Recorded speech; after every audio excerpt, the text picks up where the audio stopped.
পাহাড়ের সেই ধ্বংসস্তূপের ধোঁয়া তখনও আকাশে কুণ্ডলী পাকিয়ে ভাসছে। ভোরের স্নিগ্ধ আলো যখন চারপাশের উপত্যকায় ছড়িয়ে পড়ল, জায়ন অনুভব করল এক অদ্ভুত প্রশান্তি, যা সে গত কয়েক বছরে একবারও পায়নি। তার বাবা আরিয়ান এখন তার চোখের সামনে, ফ্যাকাশে মুখ, শীর্ণ শরীর, কিন্তু এখনও সেই একই তেজ যা তাকে ছোটবেলায় অনুপ্রাণিত করত। সিস্টেমের পর্দাটি এখন একটি নতুন বিন্যাসে সাজানো হয়েছে। স্ট্যাটাস আপডেট, লেগেসি মেমোরি পুনরুদ্ধার করা হচ্ছে। লক্ষ্য, জেনারেল আরিয়ানের স্বাস্থ্য পুনরুদ্ধার 10%। বর্তমান অবস্থান জেনোয়ার বহিঃসীমানা।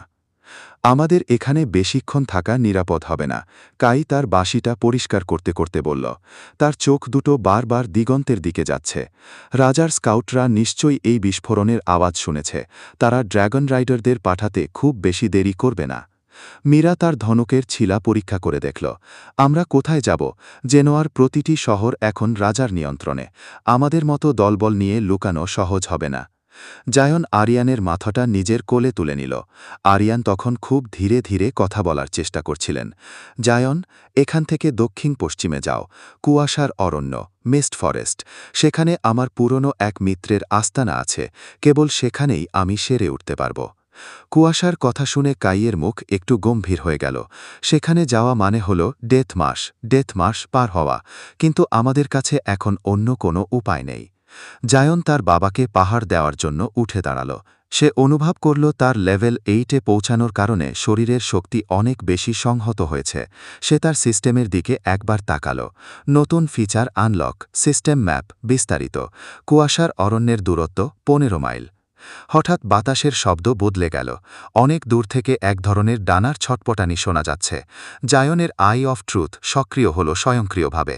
সে আকাশের দিকে তাকাতেই দেখল 3টি কালো বিন্দু দ্রুত তাদের দিকে এগিয়ে আসছে। ড্র্যাগন রাইডার্স, মীরা চিৎকার করে উঠল।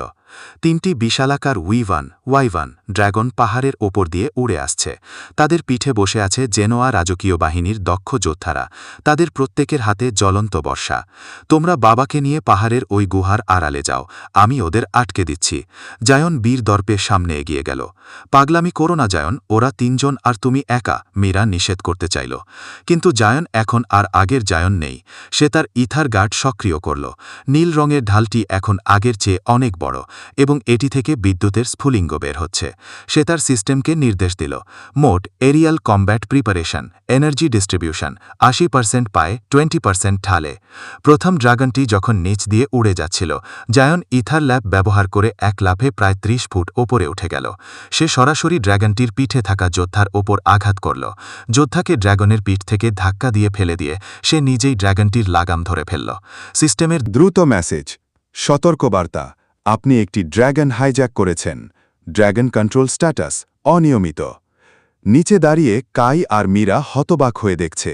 জায়ন ড্র্যাগনের পিঠে চড়ে বাকি দুটো ড্র্যাগনের সাথে আকাশেই লড়াই শুরু করেছে। তার হাতের আংটি থেকে নীল রশ্মি বের হয়ে আসছে, যা দিয়ে সে বর্ষাগুলোকে প্রতিহত করছে। আকাশে বিদ্যুৎ আর আগুনের এক ভয়াবহ খেলা শুরু হল। জায়ন জানত এটি কেবল তাদের পালানোর সুযোগ তৈরির জন্য একটি চাল, কিন্তু এই লড়াই তাকে বুঝিয়ে দিল যে রাজপ্রাসাদের শক্তি কতটুকু বিস্তৃত। ড্র্যাগন যুদ্ধ চলাকালীনই জায়ন দেখতে পেল দূরে জেনোয়া শহরের টাওয়ার থেকে একটি লাল সংকেত আকাশে পাঠানো হয়েছে। তার মানে পুরো রাজ্য জুড়ে এখন তাদের বিরুদ্ধে রেড অ্যালার্ট জারি করা হয়েছে। জায়ন ড্র্যাগনটিকে ঘুরিয়ে নিচের দিকে নিয়ে এলো এবং কাইদের কাছে পৌঁছাল। তাড়াতাড়ি করো, ড্র্যাগনের পিঠে চড়ে আমাদের দ্রুত এই এলাকা ছাড়তে হবে। তারা সবাই ড্র্যাগনের পিঠে উঠে বসল। জায়ন যখন ড্র্যাগনটিকে কুয়াশার অরণ্যের দিকে পরিচালনা করছিল, সে মনে মনে প্রতিজ্ঞা করল, পরের বার যখন সে জেনোয়া শহরে ঢুকবে, তখন সে আর ফেরারি হয়ে নয়, বরং জেনোয়ার মুক্তিদাতা হিসেবে ঢুকবে।